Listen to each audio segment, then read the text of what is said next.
አዶናይንና የአርቲስት ዳኒ ጢሞን ግንኙነት በተመለከተ አንድ ብዙዎችን ያስቆጣ ጉዳይ ወደ ሶሻል ሚዲያ ወጥቷል። ይህ ነገር አርቲስቱ እርዳታ እንዳያገኝ ከሚደረጉ መንገዶች መካከል በመሆኑ ደግሞ ብዙዎች ተቆጥተውበታል። የእናቱን አስከሬን አስቀምጦ ለፈተና የቀረበው ታዳጊ ያን ያለ ብቁ የሆነ ገንዘብም የለም። በዚህ ሰዓት የብዙ ሚዲያዎች መነጋገሪያ ሆኗል። በዚህ ጉዳይ ብዙ ኢትዮጵያኖች ሊሰሙትና ሊያዩት የሚገባ አንድ ጉዳይ አለ። እሱን ጉዳይ በዚህ ቪዲዮ ወደ እናንተ አደርሳችኋለሁ። በሌላ በኩል የኮሜዲያን እሸቱና የገዳሙ ጉዳይ አስደንጋጭ የተባለ ደረጃ ላይ ደርሷል። ለሞትም ሊዳርግ ይችላል እየተባለ ይገኛል። እሸቱንም ይዘው ትሞታል፣ እሷም ማሽናት እሸቱንም ይዘው ስለምትሞት ይህ ነገር እንዴት እዚህ ደረጃ ላይ ሊደርስ ቻለ? ሰላም ውድ የዚህ ቻናል ቤተሰቦችና እንዲሁም ለመጀመሪያ ጊዜ ይህን ቻናል የምትመለከቱት፣ ይህ ቻናል በየጊዜው ወቅታዊ ቁም ነገር አዘልና አዝናኝ መረጃዎች የሚጋሩበት በመሆኑ ሰብስክራይብ ብታደርጉ እነዚህን ጉዳዮች በጋራ ታገኟቸዋላችሁ። በዛሬው ቪዲዮአችን ከላይ በወፍ በረር ያሰማኋችሁንና ያስመለከትኳችሁን ጉዳዮች በጥልቀት አብረን የምንዳስስ ይሆናል። ቪዲዮን ከመጀመራችሁ በፊት የላይክ ምልክቷን ጫን ማድረግ እንዳይዘነጋ። ቀጥታ ወደ ቪዲዮ። በኮሜዲያን እሸቱና በዋልድባ ገዳም አባቶች መካከል የተፈጠረው ግጭት እዚያውን ነገር የማደናገር ልታደናግር የመጣች ስለሆነች እሸቱንም ይዘው ትሞታል፣ እሷም ማሽናት እሸቱንም ይዘው ስለምትሞት ግን ከመሞቱ በፊት አወርደው ይሄንን ቪዲዮ ቢያስተካክልና ማስተካከል ይሰጥበት ይቅርታ ቢጠይቅ ይሄን ነገር ማስተካከለው ከሆነ መቁጠሪያ እየጣል ገና በምህላ ልንጠይቅ። ይሄን ቪዲዮ አጠር አድርጌ እስኪ ጉዳዩን ለማታውቁትና ላላያችሁት ሪቫይስ ላደርግላችሁ። በመጀመሪያ ይሄ ሁላ የመጣው ከዚች ከአንዷ ቪዲዮ ነው።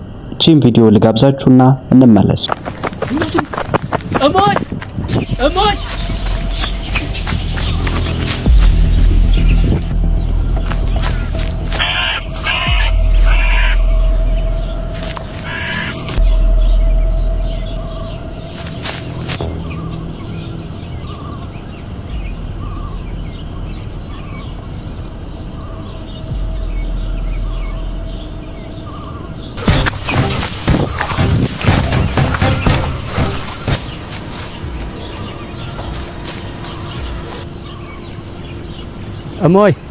እስማ ማራሯጡኝ እኮ እንዴ ስታራውት አልሰሙኝም? ወይ ውስጥ 3 ቀን ነው የምቆየው። ቢሆንም ቋርፍ የሚባል ምግብ አለ፣ ከዛ ውጭ እህል አይሻገርም። በመጀመሪያው ኮሜዲያን እሸቱ ይሄንን ቪዲዮ ከለቀቀ በኋላ የገዳሙ አባቶች ከወትሮ በተለየው ወደ ሚዲያ ብቅ በማለት እሸቱን ከሰሱት። ማስታወቂያ የሚሰራው አካል ካራክተር ራሱ ይሄ የክርስትና ዲሲፕሊን ወይም ደግሞ ቤተክርስቲያናዊ ስነ ምግባር የሚባለውን የተላበሰ ነው ብዬ አላስብም። ኮሜዲያን እሸቱ ያጠፋውን ነገር አጥፍቻለሁ፣ ሌላውም ደግሞ እንደዚህ ነው ለዚህ ነው እንደዛ ያደረኩት በማለት መልሶ በዶንኪ ቲዩብ በኩል ጋርቶ ነበረ። ከዛ አባቶቹም ደግሞ ያንን የይቅርታ ቪዲዮ እንደተቀበሉ ኢቭን በአካል ዶንኪ ቲዩብ ላይ ተገኝተው ይቅርታ እንዳደረጉለት እሸቱንም መክረውት ጉዳዩ በዚህ መንገድ አለቀ ተቋጨ ብለን ነበር። አጥፍቷም ለመገሰጽ ሳይሆን ለየትም አናገኝም ነበር፣ አናውቅህም ነበር ያለ ክርስቲያናዊ ስነ ምግባር ይገለጽን። ይሄ ስህተት ተፈጥሯል። ዋልድባ ቀላል ቦታ አይደለም። አልተወቀስክም፣ የምትወቀስም ልጅ አልነበርም። ክፋት አይደለም አባቶች በምትለው አንጀታችን ሰበረ። ታሪኩን ለማጥራት በሚል ነው ሐሳባችን በሚዲያ ያሰራጭ ነው። አትጎልም፣ አትፈስም፣ አታር ለመንፈስ በመቅናት ነው፣ እናቶችን ለመርዳት ነው። ልጃችን በዚህ ቅር እንዳይልህ ለማለት ያክል ነው። እዚህ ድረስ እናንተ በፍጹም መምጣት አይገባችሁም። ጉዳዩ ሁሉም ሰው እዚህ ጋር ተቋጨ በቃ ብሎ ካሰበ በኋላ እሸቱንም ይዘው ትሞታል፣ እሷም ማሽናት ግን ከመሞቱ በፊት ያወርደው ይሄንን ቪዲዮ በዚህ ደረጃ እንግዲህ ጉዳዩን ይቅርታ ካልጠየቀና ቪዲዮውን ካላወረደው ለሞትም የሚዳረግ ነገር ነው። እኛ ውዳሴ ማርያም እንደግማለን፣ ጸሎት እናደርጋለን። እዚህ ላይ አንድ ብዙ ሰዎች የታዘቡት ነገር ቢኖር የሚዲያውን ባለቤት እግረኛው ሚዲያ ነው። ባለፈው ሲከሱም አባቶች የመጡት እግረኛው ሚዲያ ጋር ነው። አሁን ደግሞ እግረኛው ሚዲያ ራሱ በአካል እዛ ገዳም ተገኝቶ ነው ይሄንን ቪዲዮ ያስተላለፈው ማለት ነው። ለምን ይሄ ጉዳይ እዚህ ጋር አያበቃም? ለእግረኛው ሚዲያ ባለቤት ለጋዜጠኛ ተክለ ሃይማኖት አዳነ ነው። ተክልዬ በጣም የቤተክርስቲያኒቷ እንደምትወዳት በደንብ ይገባኛል። እንደዚህ አይነት ጉዳዮች ግን ቢበቃ ጥሩ ይመስለኛል። አጀንዳዎችን ወደዚህ ያመጡ አንደኛ አንተም ነገ የምትጸጸትበት ጉዳይ፣ ሁለተኛም ነገር ደግሞ የማይረባ ረብ የሌለው ነገርን ቢቆም ይሄ ነገር ጥሩ ይመስለኛል። ሁለተኛ ለመነኮሳት አባቶቻችን እንዲህ አይነት ጉዳዮችን ወደ ሚዲያ ሲመጣ ምናልባት ከጀርባው ሆኖ እናንተም ሂዱ እንደዚህ ማድረጉ እያሉ የሚመክሩ አካላት ሊኖሩ ይችላሉ። ግን ይሄ ነገር ቢበቃ አይሻልም ወይ? የምንኩስናስ ግብሩ እንዲህ ነው ወይ? እንደዚህ አይነት ጭቅጭቅ በእምነት ውስጥ መኖሩ ትንሽ የሚደብር አይነት ነገር ነው። በዚህ ጉዳይ እስቲ እናንተስ ምን ትላላችሁ? ምን ተሰማችሁ? ከታች ሐሳብ አስተያየታችሁን አስቀምጡልኝ። አዶናይ ምንድነው ያደረገው? ሰይፉ ላይ መጥቶ ራበኛ ያለው አርቲስትን መኪናና 10 ሚሊዮን ብር እንዲሸለም አድርጎታል። አዶናይና አርቲስት ዳንኤል አሸናፊን በተመለከተ ያለው ነገር ባጭሩ ምንድነው? በባለፈው አርቲስት ዳንኤል አሸናፊ እርዳታ እንደሚፈልግና እርዳታ ሊደረግለትም እንደሚገባ አንዳንድ እንቅስቃሴዎች ነበሩ። ነገር ግን አሁን እንደሰማችሁት የተባለው ነገር ያልተደረገ ነገር ነው። 10 ሚሊዮን ብር ተዋጣ መኪና ተሸለመ የሚባለው ነገር በሙሉ ውሸት ነው። አይደለም 10 ሚሊዮን 1 ሚሊዮን የሞላ ገንዘብ አልተዋጣም። ውጪ ሄዶ መታከም አለበት። ብዙ ነገር ያስፈልገዋል። ይሄ ቪዲዮ መሰራቱ የቪዲዮ መሰራጨቱ ሰዎች ገንዘብ ተዋቶለታል ብለው እንዳያግዙት ያደርጋል። ይሄንን ነገር ያወራውና ያደረገው ሌላ ሰው ሳይሆን የአዶናይ ደጋፊዎች ናቸው። ምናልባት ከቅንነትም ሊሆን ይችላል፣ አይዶን ነው። ሰሞኑን በሌላ በኩል ሶሻል ሚዲያ ላይ ብዙ ኢትዮጵያኖች ያዘኑበት ነገር ቢኖር የዚህ ታዳጊ ጉዳይ ነው። እሁድ ዕለት አንድ ቪዲዮ አባይ ቲቪ ላይ እሱን በተመለከተ ተላልፏል።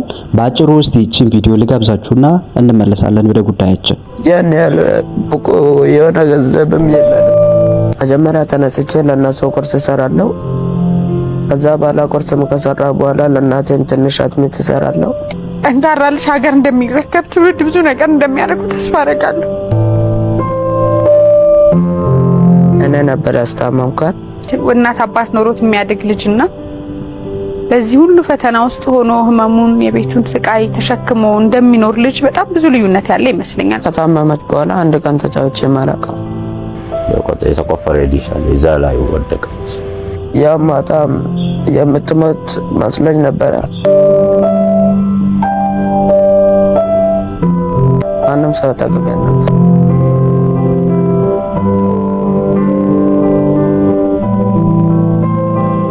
ትንሽ ነገር እናትን ብቻ ስታስታምም በዚህ እድሜ ትንሽ ንገረን። ያን ያህል ብቁ የሆነ ገንዘብም የለንም።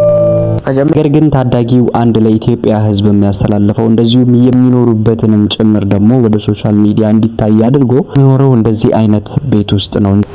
እያለቀስኩም ነው የተፈተንኩት።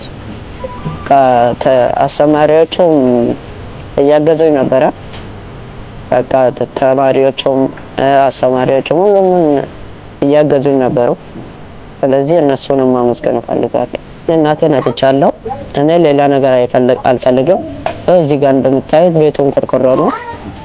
ማታ ማታ ደግሞ ልጆች ብርድ ያስቸግራቸዋል። ለምን ማታ ማታ ብርዱን በጣም ከባድ ስለሆነ ልጆችን ስለማያስቸግራቸው እኔ ሌላ ቦታ ሄጄ መማር ሳይሆን እኔ ከወንድሞቼ መራቅ አልፈልግም። እዚሁ ተቀምጠን እዚሁ ይሄን ቤትም አሻሽሎልን ማለት ነው። ሌላ ይገንቡና በቃ እዚሁ ከልጆች ከወንድሞቼ ጋር መማር ፈልጋለሁ። አስቸጋሪ ቤት ነው እና ለዚህ ልጆች ብር በጣም ያስፈልጋል፣ ቤትም ያስፈልጋል። ይሄ ውስጥ ብኖረውም በፊት እናቷ ነበረች በሁሉም ነገር አባቷም ሆነ እናቷም ሆነ ታግዝ የነበረችው። አሁን ግን ማንም ሰው ወይም ጎረቤት ዘመድ አጠገብ የለም። አጋጣሚ ቀኑ አንድ ላይ መጣ ፈተናና ልፈት ባለፈችው ቀን አንድ ላይ መጣ። እሱም እስክሪኑን ጀናዛውን እዚህ ቤት ውስጥ ትቶ ወደ ትምህርት ቤት ሄዶ ተፈተነ። ከመጀመሪያ ጠዋት ላይ ከሰዓትም እንደዛ እሷን ጀናዛ ወደ መቃብር ሸኝቶ ወደ ትምህርት ቤት ተመልሶ ሁለተኛ ፓርት ተፈተነ። እንደዚህ ነበር። ይህን ጉዳይ መጀመሪያ ላይ እንደነገርኳችሁ ሁሉም ኢትዮጵያዊ ይመለከተዋል። በቻለው አቅም ሁሉም ሰው ከተረባረበ በጣም ጥቂት ነች። ሼር ማድረግ ምን ማድረግ ራሱ አንድ ነገር ነው። በአጠቃላይ የዛሬው ቪዲዮአችን ይሄንን ይመስል ነበረ። በዛሬው ቪዲዮአችን ዙሪያ ያላችሁን ሐሳብ አስተያየታችሁን የትኛውንም ከታች ኮሜንት ሴክሽን ስር ማስቀመጥ ትችላላችሁ። በሚቀጥለው አዲስ ጉዳይ ደግሞ እስከምንገናኝ ድረስ መልካም ቆይታ ተመኘው። ሰላም ለሀገራችን።